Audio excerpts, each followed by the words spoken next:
welcome to the deep dive. In today's healthcare landscape, there's a really powerful shift happening. Mm-hmm.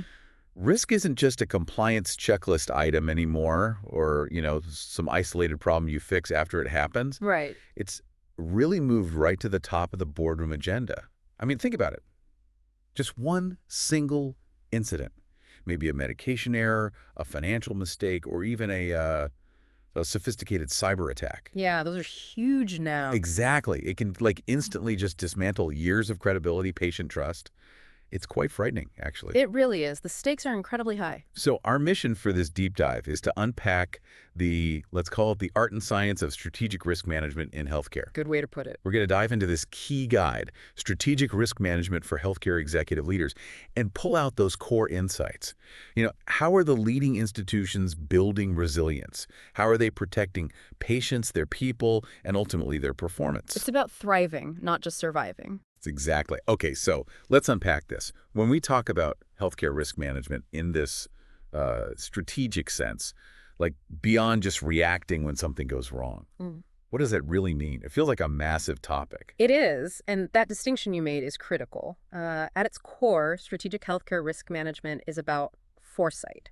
It's proactive. Okay. It's this continuous process, really, of identifying, evaluating, and then addressing pretty much any risk that could compromise patient safety, mess up operations, or, threaten the organization's integrity. Right. The American Society for Healthcare Risk Management, ASHRM, they put it nicely. They say it's about identifying, assessing, and reducing risks to patients, staff, and visitors to improve quality, ensure safety, and protect assets. Okay, that's pretty comprehensive. Yeah, and what's really interesting is how interdisciplinary it is.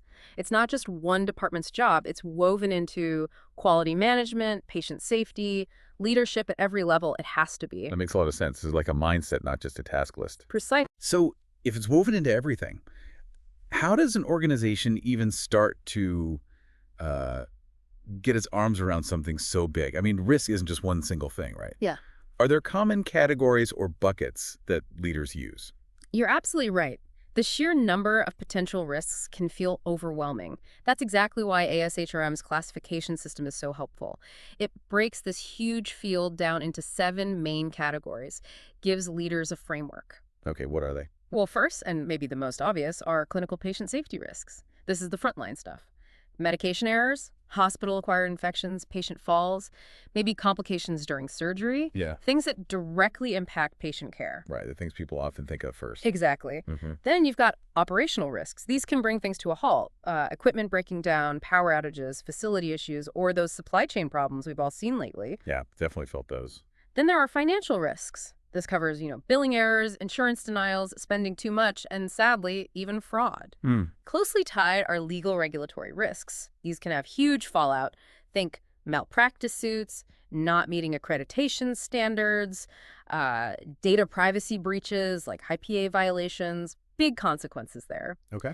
Then looking a bit broader, strategic risks. This is about the big picture stuff, poor governance, damage to the hospital's reputation, or, just failing to keep up, failing to innovate. So staying relevant. Exactly. And in today's world, technological risks are massive. Cybersecurity breaches, losing data, EHR system failures, these can be absolutely crippling. Terrifying. And finally, number 7, human capital risks. This is all about your people, your most important asset.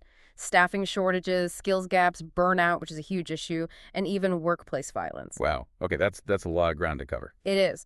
But seeing these categories helps leaders move from just a general worry about risk to a much more targeted assessment. You can start to see where the vulnerabilities might lie.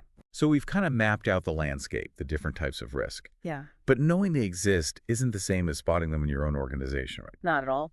How do leaders actually shift from understanding what risks are to identifying and analyzing them? And crucially, not just looking back after something bad happens, but looking forward before it does. What are the tools for that? That forward-looking part is really where the strategic power comes in. Effective risk management uses 2 main approaches. First, there's retrospective analysis, looking back. Okay. Typically, this involves root cause analysis, or RCA. You're digging deep after something has already gone wrong. An adverse event happens, and you investigate. Like playing detective. Exactly. You're asking what happened and why did it happen?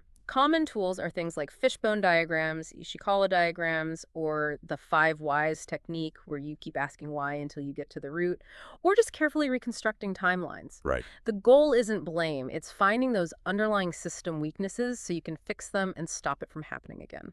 Okay, that's the looking back part. What about looking forward? Now this is where it gets really proactive and I think quite innovative. It's perspective analysis, and the main tool here is failure mode and effects analysis, or FMEA. FEA. Okay. Think of it like a pre-mortem for your processes. Instead of reacting, you're actively asking, what could go wrong here, even if it never has before? How does that work in practice? It's fascinating, actually. You take a specific process, let's say medication administration, you map out every single step. Then for each step, you brainstorm potential failure modes, what could break down. Then for each potential failure, you score 3 things, maybe on a 1 to 10 scale. Okay. First, severity, how bad would it be if this failure happened? Second, likelihood or occurrence, how often might it happen? And third, detectability. How easy is it to catch this failure before it causes harm? Severity, likelihood, detectability. SOD. Okay. Exactly. Then you calculate what's called a risk priority number, or RPN. You just multiply those 3 scores, S times O times D. So RPN, SXEOAD. Correct. A really high RPN, say, something is super severe, very likely, and almost impossible to detect. That's your flashing red light. That's where you focus your improvement efforts first. Ah, I see. So it helps you prioritize. Precisely. If something's minor, rare, and easily caught, the RPN is low. It helps channel limited resources effectively. But the real power of FMEA is that it forces you to systematically think about failures you might not have even considered. It prevents problems before they hit a patient or the system. Exactly. It's about learning from mistakes you haven't even made yet. And it's worth noting, both RCA and FMEA aren't just good ideas. They're endorsed by major international accreditation bodies like NHRA in Bahrain, JCI globally, GAHAR in Egypt. They're recognized best practices.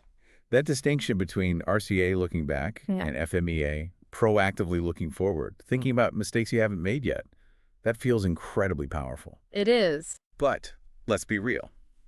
In a super busy hospital, isn't there always a pull towards dealing with the fire right in front of you, the retrospective RCA? Is it tough to get organizations to really invest time in that proactive FMEA stuff? That is absolutely the core challenge. It often comes down to a reactive culture versus a proactive one, and, well, perceived lack of time or resources. Right. It feels more urgent to respond to a crisis that just happened than to spend time on hypothetical what-ifs. But the leaders who get it, who understand the long-term cost of not being proactive, they see it as an investment, not an expense. A shift from firefighting to fireproofing, maybe. Exactly. Or architecting resilience. That's a good way to think about it. Okay.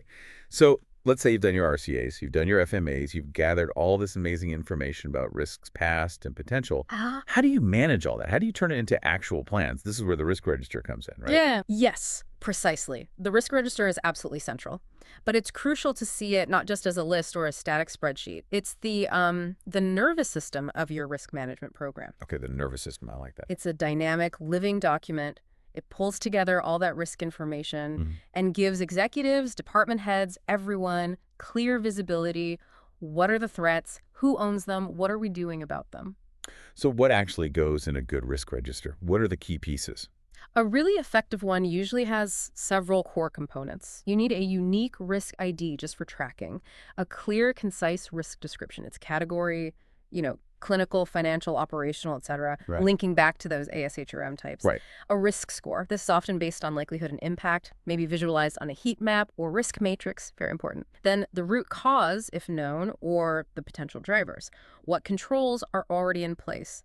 Existing policies, safeguards. Then, critically, the recommended actions. What new things are we going to do? What improvements? Who is the responsible owner? There has to be accountability, a specific person or department. Crucial. Absolutely. And finally, the status and timeline. Where are we with the actions? When will they be reviewed? For this register to really work, it has to be tied to the organization's main strategic goals. It needs regular exec-level review, quarterly at least. And it should link directly to your quality and patient safety data. It's a tool for driving change. So definitely not just a list filed away somewhere. It's a strategic roadmap, constantly being updated. If it's done right, yes. It's a living tool for managing performance and safety. Knowing that, what are the actual high-level strategies executives use to manage these risks? How do they turn that register information into real protection? Right, this is about action. The source material groups these into three main categories of executive-level strategies. First up, prevention strategies. Stopping things before they start. Exactly. This is about designing safety in it. Think implementing evidence-based protocols like standardized sepsis bundles or those surgical timeout checks everyone does now. It also includes really solid competency-based staff training, both initially and ongoing, and using technology smartly, like barcode scanning for medications to cut down on human error. Okay, prevention. What's next? Second is mitigation strategies. So prevention failed or wasn't possible. How do we lessen the harm? Damage control.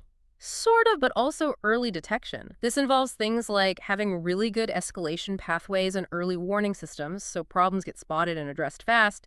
It also means having strong incident reporting systems. And this is key, fostering a non-punitive culture around reporting. So people feel safe speaking up. Absolutely vital. If people fear blame, they won't report near misses or errors, and you lose crucial learning opportunities. Mitigation also includes things like regular internal audits or surprise drills to test your responses. Makes sense. Prevention, mitigation. Yeah. What's the third? The third is contingency planning. This is your what if the worst happens plan. The backup plan. Pretty much. It covers having clear crisis communication plans ready to go. How do you handle reputational risk? It's about business continuity, backup generators, maybe cloud-based data systems so an IT failure doesn't shut you down completely. Right. It includes cross-training staff so you can handle surges during emergencies, and having really detailed practice plans for major disasters, fire, cyber attacks, natural disasters, you name it. Wow. Prevention, mitigation, contingency. Those three really cover the bases. They create layers of defense, yeah. Yeah. It's about building resilience at multiple levels. Putting all of that in place, those strategies, the register, the analysis within a complex hospital or health system, honestly, it sounds like a monumental task. It is. It requires sustained effort and leadership commitment. Do organizations usually try to do all this heavy lifting themselves? Or do they sometimes bring in outside help, like specialists? That's a really important point. Given the scale and the specialized knowledge needed, many organizations do partner with external experts. It brings in a fresh perspective and dedicated resources.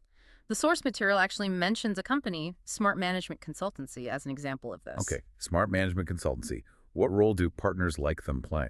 Well, they act as strategic partners. They help institutions, the example mentions, work across Bahrain, the GCC, Egypt, North Africa, implement these kinds of structured, results-focused risk management systems. Yeah. They're not just consultants giving advice. They often get deeply involved. How so? What value do they add at that executive level? They do several key things. They design tailored risk frameworks, making sure they fit the specific hospital and meet all the necessary national and international standards like NHRA, JCI, GAHAR requirements. So customized and compliant. Exactly. They also do a lot of training and capacity building. This could be accredited CME sessions for staff on RCA, FMEA, incident reporting, or building that crucial safety culture we talked about. Building skills internally. Right. They also provide accreditation and compliance coaching, helping facilities get ready for those tough surveys with solid documentation and mock audits. They essentially help you prepare for the test. Okay. And very importantly, they enable data-driven decision support. They might help set up dashboards or KPIs so the C-suite can see their risk exposure in real time, basically giving them a pulse check. Getting the right info to the right people. Yes. And finally, they often guide that board-level strategy alignment, helping leadership really embed risk thinking into the overall corporate strategy and day-to-day operations. So it's not separate, it's integrated. So these kinds of partners aren't just about fixing problems. They're about fundamentally changing how the organization approaches risk, Right. turning it from a burden into something strategic. That's exactly the idea. It's transforming risk from just a liability you have to manage into potentially a strategic asset, something that helps you perform better and safer. That's a powerful shift in thinking. It really is, and the core message, I think, boils down to this. In healthcare, where the stakes are literally life and death, managing risk isn't just another task. It's a fundamental leadership responsibility. Right.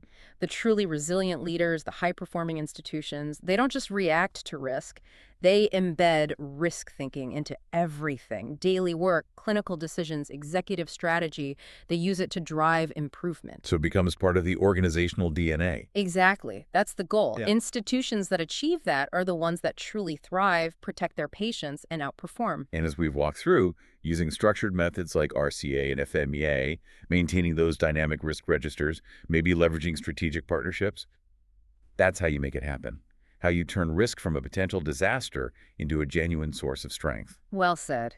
It safeguards lives, drives excellence, and ultimately secures the organization's future. So as you go about your day-to-day, here's something to think about. Consider an organization you know well. How might they apply that proactive FMEA approach to a process that seems routine, maybe even perfectly fine? What hidden problems, what failure modes might they uncover before they ever cause an issue? It's a powerful exercise. Thank you for joining us for this deep dive.